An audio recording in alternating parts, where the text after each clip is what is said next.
The real foundation of self-confidence, competence.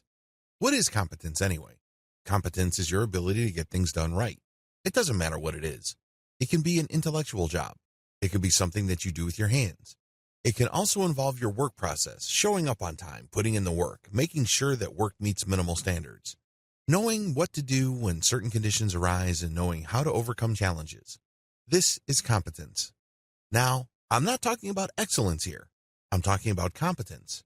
You're meeting a standard of quality and, most importantly, you're able to do this day after day, week after week, month after month, year after year. You're able to stick to that level of competence over an extended period of time. It's not something that you do when you feel like it. You're not a very competent person when you are hot and cold. Competence is all about stability, and you also must be able to ensure that your skill sets in whatever area in life stays relevant. You don't hang on to old skill sets that may have been valuable 20 years ago. Let's get one thing clear. In the internet age, as well as in the mobile age, skill sets that were valuable 20 years ago are almost absolutely worthless today. Competence is all about staying abreast of technology and keeping up with what's in demand. How competence boosts self-esteem. When you notice that you are able to do the right things at the right time to produce the right results with the right people on a consistent basis, one realization kicks in. It's as if a diamond bullet hits you right in the middle of the head. You realize that you're not all that bad. You can actually get things done.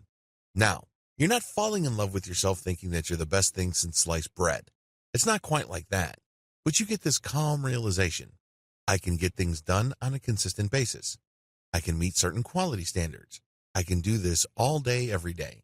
You may be thinking that this is the most banal and innocent thing in the world. You might be thinking that this happens all the time. Well, there's actually a lot happening when you realize this. It all boils down to you realizing the power and impact of your choices. You must understand that the competent results that you have produced are unavailable to other people.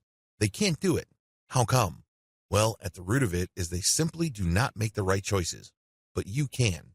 That's where your power comes from. You make a choice and you act on that choice in such a way that the results of your choices meet a certain standard. It's all about your choice. If you peel away the surface layer of that choice, it's all about your personal will. You could have made another choice. You could have avoided making a choice at all. A lot of people are good at that, but you made a choice by applying your personal will. Competent people understand the connection between the choice that they make and the results that they get. The thicker and more defined that connection becomes, the more confident they become. They understand that there is a strong correlation between them saying, I want this to happen, and then producing the results that they desire. Believe me, there's something beautiful about being able to turn the ideas kicking around in your head, floating in varying degrees of definition and clarity into things that you can actually see, hear, touch, taste, and smell. It's a beautiful thing. You create your reality when you do that. Let me tell you, there's no shortage of people who sit back and just daydream all day. They talk big. They talk about all the things that they could have done. They talk about things that could happen. They theorize about what they could possibly be doing. But not one of them is lifting a finger to make those amazing ideas reality. You're not one of those people. You actually get up off your butt and do something about it. That's something to be confident about. That's something to feel good about. Competence is not static. Competence is not some sort of label somebody puts on you. You're competent, and just because they put that label on you, it magically transforms you like Cinderella's fairy grandmother transforming mice into men and pumpkins into carriages.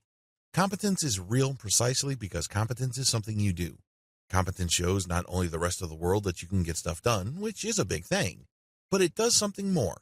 Competence shows you your personal power and control. There's a direct link between your personal will and your reality. This is the difference between guys who look at a Ferrari and say, the rich are getting richer and the poor are getting poorer, and I can't afford that car. And a guy who says, what do I need to do to drive a car like that? When you ask yourself questions that trigger your imagination, creativity, and resourcefulness, you start deploying your personal willpower towards a reality that you can manifest. Everything flows in that moment. You start looking at the outcome that you want, which is a Ferrari in your garage. Then you start coming up with goals. How much is that Ferrari? How do I come up with $300,000? What kind of business activities can I engage in? What kind of sidelines can I put up? What is the potential ROI of these different sidelines? What are their advantages and disadvantages? What are their risks and rewards? What is the likelihood of success for each of these alternative options? What kind of resources do I currently have which is a better fit? Do you see that line of questioning? Those come from people who get inspired by other people's success. They look at the fruits of success and it triggers in them a chain reaction of questions that ultimately result in actions that produce an outcome. Compare this with somebody who just says, I can't afford that. Case closed. Which would you rather be? I thought so. See you in video 4.